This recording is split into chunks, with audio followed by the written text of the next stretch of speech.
Hi everyone, in this video I will show you how to fix no vibration on iOS 26. So let's start the video. First of all, go to app library. Now here click on utilities folder. Now here click on settings app.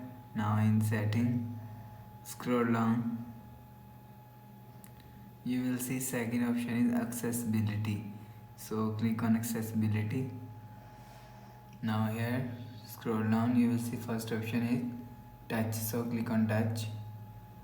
Now here scroll down, you will see vibration is here, so turn on this button. After turn on this button, go back to home screen,